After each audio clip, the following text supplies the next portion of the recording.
because it's the same God. So if you're not willing to take that look at what your ego is trying to tell you and love and bring compassion to it and bring firmness to it, you can't expect the Spirit to work through you in amazing ways. And it wants to. All it wants you to do is make conscious what has been unconscious. And be aware of this being present in you, not rejecting it and projecting it on someone else. And then you see what the boat of the reality of your consciousness is floating on. And it's huge. It's immense. It can be so helpful to do this work. I wanted to share with you this poem that I think really speaks to the whole spiritual journey that every one of us is on. I love this. I go among the trees and sit still. This has got to be part of your practice, doing this every day. And we all run away from this part. I take my red horse, my body, and I sit still. Every day, sometime, I sit still. I sit still. My stirring becomes quiet around me, like circles on water. My tasks lie in their places where I left them, asleep like cattle. My emotional children, asleep like cattle. And then what happens is, when you stay with it, you don't move, you stay with it, then what you're afraid of comes. It has to. And for a while, you see what it is. I get what it is. I get where this is coming from. I get why I keep doing this. I get why no matter where I go, the same thing keeps happening over and over again. I get that I keep running into the same board members. I get that it's my cattle. They're asleep. They're saying, wake up! Wake up! Wake up to the call to oneness. And so for a while, I see what I've been afraid of. And what I am afraid of leaves it. And it leaves me. It sings. For the first time, I hear its song. And there's great relief. Not in fixing it. Not in that you'll never feel this way again. But just owning it. Oh, I get what that is. Thank you for sharing, man. I get it. Hello, welcome home. I hear what my life has been trying to tell me. Oh, thank you. Now I can float in the awareness of something much greater. I remember the first time I actually had an experience of that. It was about 18 years ago when we started doing Vipassana meditation. And Maureen actually had started on this path before I did. I meditated, but never for an extended period of time. I didn't think I had to. And so I went off on my first 7-day retreat. And for the first 3 days, and Buddha pretty much says it's going to be at least 3 days, you work on settling your body, which is a big task because most of us don't know how to settle our body. So 45 minutes walking meditation, 45 minutes sitting, and you do that for 8, 10, 12 rounds. And you get to watch just how fidgety your body is. And about the 3rd day, I remember thinking, I got it, I'm enlightened, there's no way I'm doing this. I'm finished. I hadn't really started yet. So I finally settled down the physical body. And when the physical body calms down, when the green horse whoa, horsey, and it will go whoa, horsey for you. But we'll have to practice that because we're not used to going whoa, horsey. We're used to, yeah, galloping through the day, yippee-doo-dah, you know. Oh, whoa, slow down, horsey. What you see then when you settle down is your feelings and what you haven't been feeling. You get to acknowledge those unacknowledged places in you. And I remember the first time that I did that, a lot of what came up for me was my dad and him leaving me out of my will, which I thought I had dealt with but hadn't really started quite yet. And I got to see and feel the bigger picture of what that was about and how much pain he was in to do what he did. And I'd like to tell you that just having done that I was complete and it was all done. But I've had to revisit it over and over and over again. I hate to tell you this, but there's no 20-minute talk anybody's going to give you and have this all be over with. There's no magic pill to awaken it. It's a process. It's an evolution. You have to keep working with yourself, and as long as you're here, you continue that process. So this is now, I didn't mention this in the first service, this is now about 3 weeks ago, and I went to the P.O. box, and I pulled out this huge envelope from Kevin, the accountant, who was being part of 20 years ago, 30 years ago, working it so all the money went to him, my dad's wealth, the doorman company, and to several other people who were around him. And this was the real letter that showed them, you know when it shows up black and white, you think you're done. And I opened up, I haven't even looked at it yet, but I know what it says, because I've got the bigger picture now. I know what it says. It says, out of all of that money, out of the millions and millions and millions of dollars my grandfather had and my dad had and Leslie had and the Dora May Company had, and I, the only grandson, there's going to be about, in the end, maybe, for the 3 children, the direct descendants, $1,500 to split up, $500 a piece. And I got to go, wow! And I haven't even seen it yet, but I know it's there, because I've owned it, and I'm not running from it anymore. Do you feel that? It's not bothering me. It's like, of course. Thank you for the great teaching that had brought me at that time, and it's bringing me this time in my life. And it gets that subtle until there's no more attachment to it. And then you don't need to learn that anymore. And guess what pops up in the mailbox? About the other thing you haven't quite gotten yet that you have to keep working with. That's the way this is. It doesn't go away. So much of what I'm learning is that the spiritual path is about self-acceptance and loving yourself. Until you can love and accept yourself just the way you are, in all your divinity, in all your humanity, then you're just a God beating up yourself. And God says, keep it up if you like, but I love you.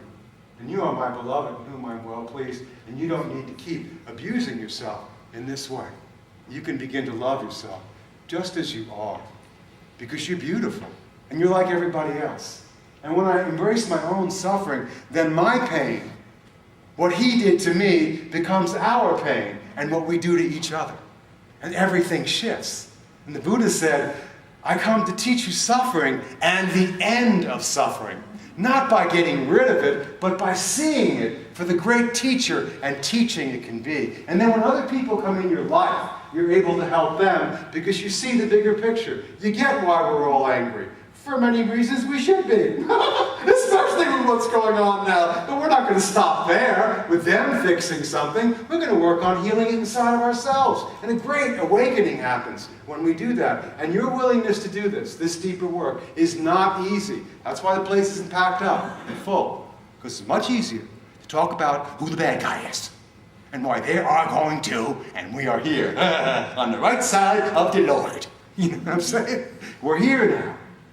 We're in the presence of these teachings. And these teachings are healing us and awakening us to the pain that everyone suffers with. And then you can be a benefit, as the Buddhists say, to other people.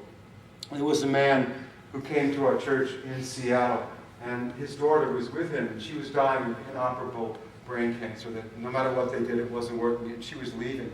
And we were counseling together, myself, this lovely woman, and mom and dad. And she had accepted what was going on. She was letting it go.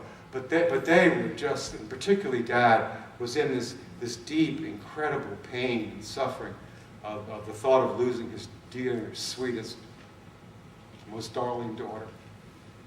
And it happened. She left in a blaze of light and glory. And we had this memorial service with 400 people in the sanctuary in Seattle. And everyone grieved well. We went from rage to sorrow, to tears, and to laughter, and to joy, and celebrated this great life. This person has had way too short, but this great life. We did it well, and a great releasing happened as a result of that. Several months later, he came back to me, and he knew he could talk to me, because Maureen and I, as you guys know, have lived through the loss of a child, the death of a child. We've lived through that. That's happened to us. It happened 30 plus years ago. And we know there's light at the end of that tunnel, that you can face even that, and something great can happen as a result of that. And he knew that we had that experience. So we could be there for him in a way that others could not be, because we'd experienced that before. We had that bigger picture. We knew what his pain was about in that moment. And we've had many opportunities and many different difficulties that have happened as a result of life. The whole catastrophe. It happens to all of us. Xander almost dying at 2 months old. Adriana getting in a car wreck. The terrible things that are going to continue to happen as long as we're here. It's part of the journey here. So when I said to him, if you can make it through the first year, you'll be all right. The first year is the toughest and the hardest. He said, you know what's most difficult for me? He said, the thing I fear most is that I'll stop thinking about her. And then not only will she not be physically here for me, she won't be mentally here either. And that's what grieves me most. And I said, you're going to get through that too. You're going to make it. And you're going to be brighter and lighter because of it. And your sweet Laura, she'll speak to you and whisper in your ear, Daddy, I love you. I'm with you always. Nothing is out of place. My time with you was perfect. And the heart, your broken heart, our broken heart, the broken heart begins to heal. And we begin to lift up the energy, the kundal, the kundalini, right here now in our bodies. We had an exercise at the end of our time at Oneness University where 500 people in a room from 30 different countries were told to go into their sorrow and grief. Whatever loss or losses cut us up, everyone together, let's mourn it together. Let's do it together. And it went on for 4 hours. People moaning and wailing and gnashing and crying for everything that's ever happened that's been unresolved. And let the cattle become awake. And we heard the song that they were singing. And everyone just, in all different languages, it sounds the same. Our suffering, doesn't it? Whether you're Japanese, Chinese, Indo-Chinese, Vietnamese, from Britain, everybody suffers the same way and everybody loves the same way at the deepest level of being. And a certain thing happened at a certain moment. Do you remember, Maureen? Where all of a sudden, we were done. We'd accepted what was unacceptable. And in that moment of release, we started to laugh. And everyone began to laugh hysterically. I mean belly laugh. And for another hour, we were in mass hysterics. Because it's hysterical. It's crazy. We are not these bodies. They don't last forever. You look good, honey, but it's going to go. So we then become hysterically awake to the joy that can happen no matter what's going on. And then our heart is open. And then we're present. Not because we have a theology on a rope or a perfect answer to everybody's problem. We're just present for whatever goes on. And say, yeah, I'm here for you. I don't have any clue, but God does. And I'm awake to that presence in my life. So let's go to the second point in our lesson summation. When the energy of the emotional body is released, and it's a huge energy, we have so much more energy to do the things that we love to do. Those things that then become ours to do in the world. And become the very gifts that we get to share with other people. And don't take it lightly, friends. The work that you're doing is amazing. When you pull up and there's 5 people in front of you and one cuts you off, what you do in that moment, when you take a look at your own t-shirt in the mirror, it has an incredible effect. Peace is every step. Peace does really begin with me. And you change the world in that moment. So,